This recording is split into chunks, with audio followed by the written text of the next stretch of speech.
Hi friends, நம்ம சிறடி கேஸில் வந்து இன்றைக்கி என்ன நடக்குது தான் பார்க்க போகிறோம். ஸோ பார்த்தீங்கன்னா நம்ம மீனை வந்து நம்ம கிறிஷோட பாட்டி வந்து பார்த்துட்டாங்க. ஸோ பார்த்துட்டு பார்த்தீங்கன்னா, அம்மா நீங்கள் இத்தனை நாள் எங்கே போனீங்க, எங்கே போனீங்க, ஏது போனீங்க அப்படின்னு சொல்லி கேட்குறாங்க. கேட்டோன்னு பார்த்தீங்கன்னா அந்த அம்மாவுக்கு வந்து என்ன பண்ணுறதுனே தெரில.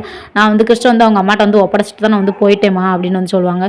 அதனால தான் வந்து யார்ட்டையுமே நான் சொல்லாமல் வந்து கிளம்பி போயிட்டேன் அப்படின்னு சொல்லுவாங்க. ஸோ இதுக்கு முடிவு வந்து எனக்கு ரொம்ப நல்லதெல்லாம் நீங்கள் வந்து எனக்கு பண்ணியிருக்கீங்க அப்படின்னு வந்து சொல்லி கையெழுத்து வந்து கும்பிட்டு தேங்க்ஸ்ன்னு சொல்லுவாங்க. சொன்னதுக்கப்புறம் பார்த்தீங்கன்னா, இங்கே வந்து ரோஹிணி வந்து பார்த்தீங்கன்னா கிறிஷை போய் ஒரு ஸ்கூலில் வந்து சேர்க்குறாங்க. ஸோ அந்த ஸ்கூல் வந்து ஹாஸ்டலே இங்கே வந்து கிறிஸ்ட் படிக்கிற மாதிரி. ஸோ பார்த்தீங்கன்னா அவங்க அம்மா வந்து ரோஹிணியை வந்து பார்க்குறக்கா வந்து இங்கே ரோஹிணிட்ட வந்து வந்துடுறாங்க. வந்தோடனே எதுக்கு நீ இவனை போய் இப்படி அனாதை ஸ்கூலில் போய் இப்படி சேர்த்து விட்ற, அவனை அம்மா அப்பா இல்லையா, அம்மா இல்லையா, பாட்டி இல்லையா, நான் இருக்கேன், நீ இருக்க, அப்புறம் எதுக்கு அவனை போய் அனாதை ஸ்கூலில் போய் சேர்க்குற அப்படின்றாங்க.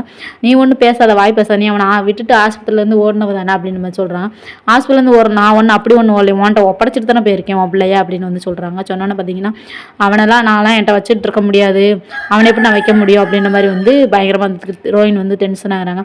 ஆனால் நீ எப்போ தான் உங்கள் வீட்டில் வந்து உண்மையெல்லாம் சொல்லி நீ எப்போ தான் அவனை வந்து சேர்த்துக்க போகிற அப்படின்னு சொல்கிறாங்க. சொன்னதுக்கப்புறம் பார்த்தீங்கன்னா நம்ம மீனா வந்து வீட்டுக்கு போயிடுறாங்க. வீட்டுக்கு போயிட்டு இந்த மாதிரி முத்துக்கிட்ட அவங்க மாமாட்டா அத்தைட்ட விஜயாட்ட எல்லாத்தையும் வந்து சொல்கிறாங்க. இந்த மாதிரி கிறிஸ்ட அவங்க பாட்டி வந்து நான் பார்த்தேன் அப்படின்னு வந்து சொல்கிறாங்க.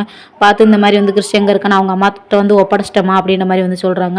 சொன்னதுக்கப்புறம் வந்து முத்து வந்து கேட்டாங்க, எதுக்கு ஹாஸ்பிட்டல் வந்து போனாங்களா அப்படின்னு மாதிரி நிறைய டீட்டெயில் வந்து கேட்டாங்க. நீ பேச விட்றா அப்படின்னு சொல்லிட்டு வந்து ரவி வந்து சொல்கிறாங்க. சொன்னதுக்கப்புறம் பார்த்தீங்கன்னா விஜய் எப்போ மூலம் வந்து நக்கல் வச்சுருங்க, அப்படியே தெருவில் பிச்சைக்கார எனக்கு தான் தெரியுது அப்படின்னு சொல்கிறாங்க. சொன்னால் அருணாச்சலம் சொல்லணும், அப்படிலாம் அடுத்தவங்க வந்து பேசாதான்னு சொல்லியிருக்கேன்.